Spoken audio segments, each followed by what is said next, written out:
Hier soir, j'étais assis dans la cuisine. La lumière était éteinte. Seul l'écran de mon téléphone brillait dans l'obscurité. Je regardais mes mains. Elles tenaient une tasse. Mes doigts serraient de la céramique. Mais je ne sentais pas la chaleur. Je le sentais aussi. Un verre invisible s'était interposé entre vous et votre vie. Vous voyez tout. Vous entendez tout. Vous bougez, répondez, souriez au bon moment. Mais vous ne ressentez rien.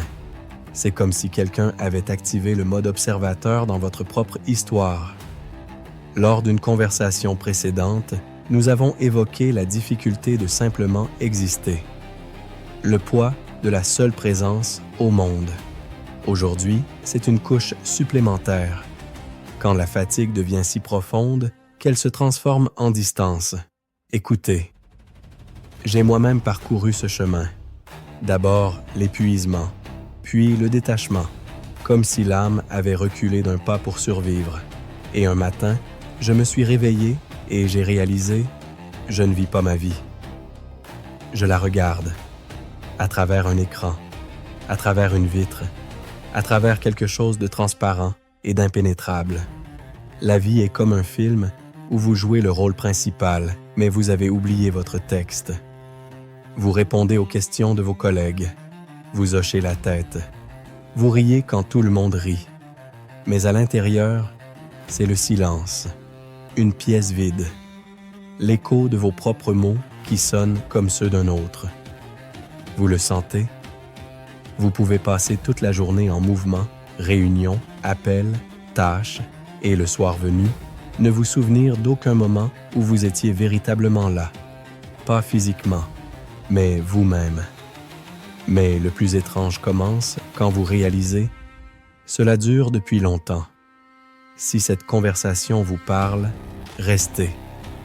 Ici, il est sûr de parler de ce qui est tu. Plongeons ensemble dans cette obscurité. Il y a quelque chose d'important là, à l'intérieur. Essayez de vous souvenir. Quand avez-vous ressenti pour la dernière fois une présence totale? Non pas seulement être physiquement quelque part, mais être là de tout votre être. Sentir le goût de l'air. Entendre les intonations, pas seulement les mots. Sentir que c'est votre vie, pas la répétition d'une pièce étrangère. Il y a 1 an, 2, 5, écoutez, 365 jours, 16 heures d'éveil par jour. Cela représente 5840 heures de vie qui vous ont échappé. Comme un train devant un quai. Vous étiez là. Vous regardiez. Mais vous n'êtes pas monté. Un prix trop élevé. Votre âme est fatiguée de ressentir. Elle s'est retirée derrière une vitre pour vous protéger. Ce n'est pas un dysfonctionnement. C'est une armure. Vous l'avez enfilée lorsque le monde est devenu trop bruyant. Lorsque chaque matin exigeait de vous d'être quelqu'un. De sourire correctement, de répondre rapidement, de vouloir ce qu'il fallait vouloir. Et à un moment donné, votre cerveau a simplement éteint la lumière dans la pièce où il était trop douloureux d'être. Des chercheurs du Massachusetts Institute of Technology ont découvert que sous un stress prolongé, le cortex préfrontal, la partie du cerveau responsable de la conscience de soi, réduit son activité de 40%. C'est le mode pilote automatique, une économie d'énergie, la survie. Mais la mécanique n'est qu'une moitié. L'autre moitié est dans la sensation. Aujourd'hui, pendant 24 heures, observez. À quel moment apparaît ce sentiment? Je regarde ma vie, mais je ne la vis pas. Peut-être lors d'un dîner entre amis. Peut-être sous la douche, quand l'eau coule, mais que vous ne sentez pas sa température. Peut-être quand quelqu'un dit « Je t'aime » et que vous entendez les sons, mais pas le sens. Vous direz « Je suis juste fatigué ». Mais la fatigue n'explique pas pourquoi vous ne reconnaissez pas vos propres mains. Jean-Paul Sartre, dans La nausée, décrivait le héros Roquentin qui regardait sa main sans comprendre si c'était la sienne. Il était devenu spectateur de sa propre existence, non pas participant, spectateur. Je connais quelqu'un qui a tellement longtemps regardé sa vie de l'extérieur qu'un jour, il a simplement cessé de revenir. Il est là, derrière la vitre, pour toujours. Son corps va au travail. Sa voix répond aux questions, mais il n'est pas là. Mais il y a un moment où le verre devient visible. Et c'est le début. Vous avez le droit à l'absence. Écoutez, je vais énumérer des moments. Et si au moins 3 d'entre eux vous concernent, cela signifie que vous vivez derrière le verre depuis longtemps. Le goût de la nourriture que vous ne distinguez pas. Vous mâchez, vous avalez, mais dans votre bouche, rien. Comme si la langue avait oublié son travail. Cela vous est familier? Les voix de vos proches, devenues un bruit de fond. Votre mère dit quelque chose d'important. Vous hochez la tête, mais 5 minutes plus tard, vous ne vous souvenez d'aucun mot, parce que vous n'écoutiez pas. Vous étiez physiquement présent, mais à l'intérieur, une pièce vide. J'ai vu ça aussi. Votre reflet dans le miroir, un visage inconnu. Vous vous brossez les dents tous les matins. Mais aujourd'hui, vous vous figez soudain. Qui est-ce? Ses yeux, cette ligne de la bouche. Vous savez que c'est vous, mais vous ne vous reconnaissez pas. Des contacts qui n'atteignent pas la peau. Quelqu'un vous étreint. Vous sentez la pression, la chaleur.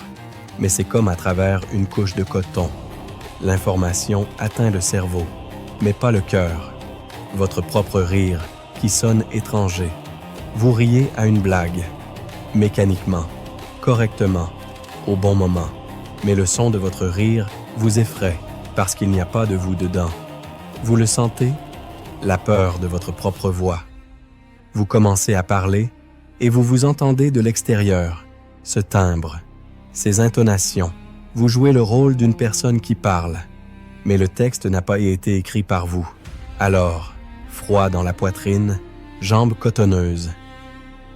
Réticence à parler, peur de son propre reflet, contacts qui ne sont pas ressentis, rire qui effraie. Le schéma est clair. Vous vivez derrière une vitre, et la vitre s'épaissit de plus en plus. Attendez, reprenons. Vous direz, ce ne sont peut-être que des hormones, un manque de vitamine D, la morosité saisonnière, je ne dors tout simplement pas assez. Non, les hormones n'expliquent pas pourquoi vous avez peur de votre propre rire. Le manque de sommeil n'explique pas pourquoi votre vie vous semble étrangère. La vitamine D ne vous rendra pas le sentiment de présence dans votre propre corps. Ce n'est pas de la chimie. C'est une architecture de protection. Votre âme est fatiguée de ressentir. Elle s'est retirée derrière la vitre.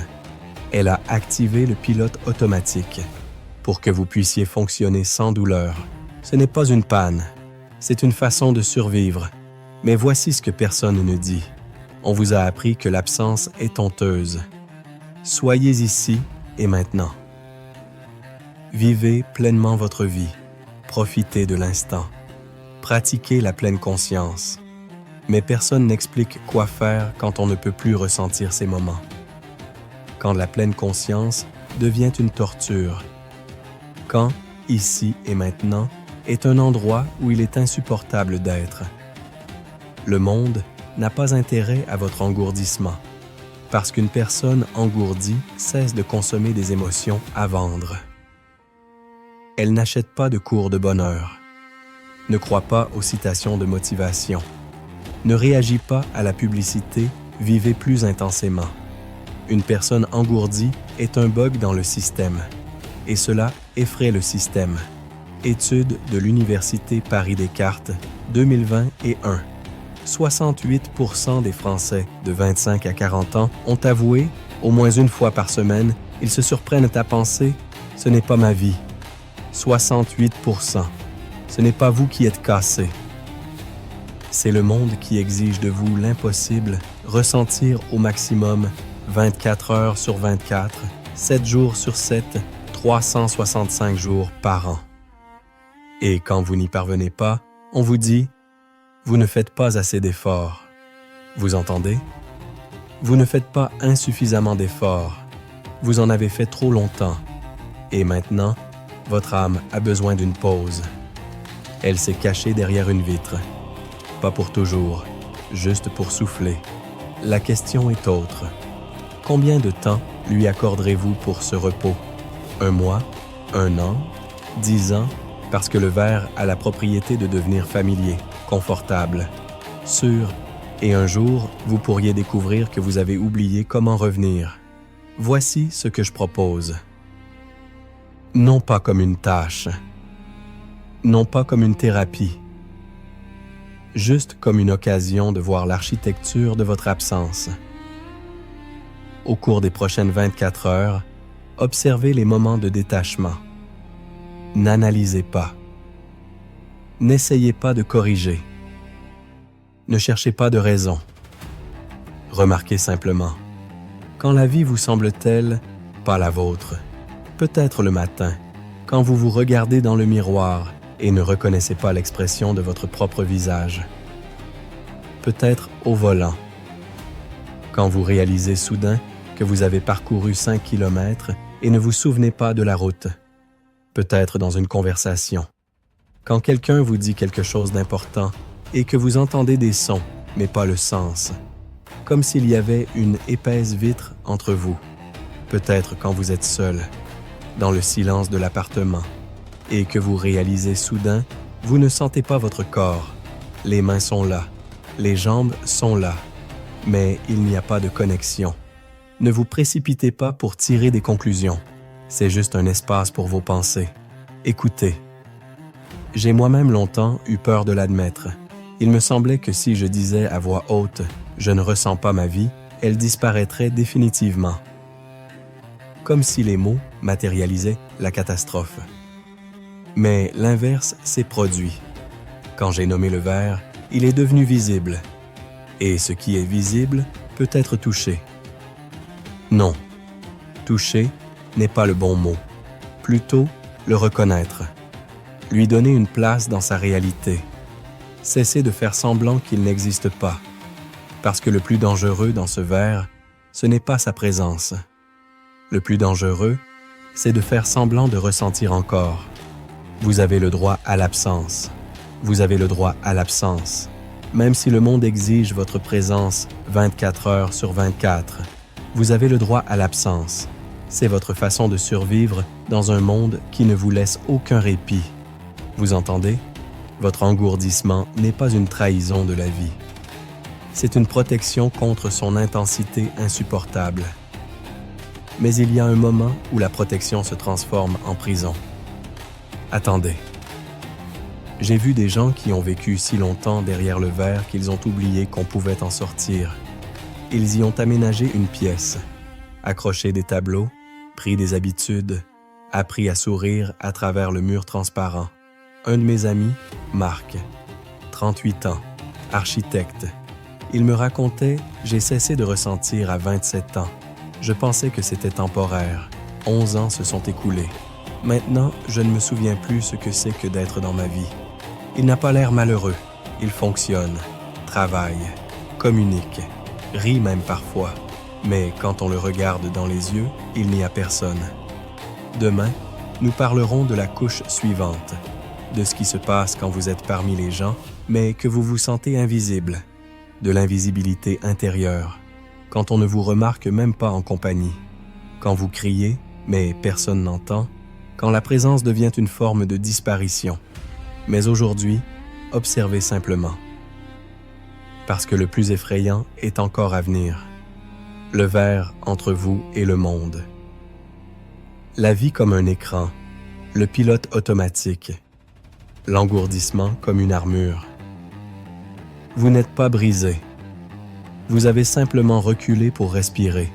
Mais le recul peut devenir un exil, si vous oubliez le chemin du retour. Ce soir, lorsque vous vous brosserez les dents avant de dormir, vous vous regarderez dans le miroir et pendant 1 seconde, vous vous verrez, le vrai vous, celui qui se cache derrière le verre, celui qui est fatigué de faire semblant d'être présent. Que lui direz-vous ou détournerez-vous à nouveau le regard? Je prends un risque en disant cela à voix haute. On m'a prévenu, ne vous mêlez pas de leur âme sans ordonnance. Les gens ont besoin de conseils, pas de miroirs. Mais j'ai vu ceux qui ont vécu si longtemps derrière le verre qu'ils ont oublié que le verre peut être brisé. Ils s'y sont simplement habitués, au froid, à la distance, au fait que la vie se passe quelque part et qu'ils sont ici, dans l'obscurité sûre. Mon amie, Anna, 34 ans, marketeuse. Elle a tellement longtemps joué le rôle de la femme qui réussit qu'un jour, elle s'est réveillée et n'a pas reconnu son visage dans le miroir. Pas métaphoriquement, vraiment. Elle regardait son reflet et pensait « Qui est cette femme? Pourquoi porte-t-elle mes vêtements? » Maintenant, elle vit au bord de la mer, seule, parle peu, mais chaque mot est vrai. Elle est revenue, mais le chemin a pris 3 ans. Si vous fermez cette vidéo et vous oubliez encore 1 an, je ne pourrai pas vous retrouver. Le verre deviendra un mur, et le mur, une prison. Et un jour, vous vous réveillerez et réaliserez. Vous avez disparu de votre propre vie il y a si longtemps que vous n'avez même pas remarqué le moment. Écrivez 2 mots en commentaire. Je suis là. Pas pour moi, pour vous. Pour fixer. Aujourd'hui, j'ai reconnu mon absence. Aujourd'hui, j'ai nommé le verre. Aujourd'hui, je me souviens encore qui je suis. Permettez-vous de ne pas ressentir. Éteignez la lumière. Respirez simplement dans l'obscurité. Posez votre main sur votre poitrine et sentez votre cœur battre. Il est toujours là. Vous êtes toujours là. Sinon, vous risquez de devenir un fantôme dans votre propre vie. Le moment le plus effrayant n'est pas quand vous réalisez que vous vivez derrière le verre. Le moment le plus effrayant est quand vous réalisez qu'on peut disparaître de sa propre vie sans que personne ne le remarque. Ils verront votre sourire, entendront vos réponses, étreindront votre corps, mais vous n'y serez pas. Vous deviendrez une copie parfaite de vous-même, fonctionnelle, polie, socialement acceptable, mais vide. La seule question est, qui le remarquera en premier, vous ou eux? Et êtes-vous prêt à revenir si on vous appelle?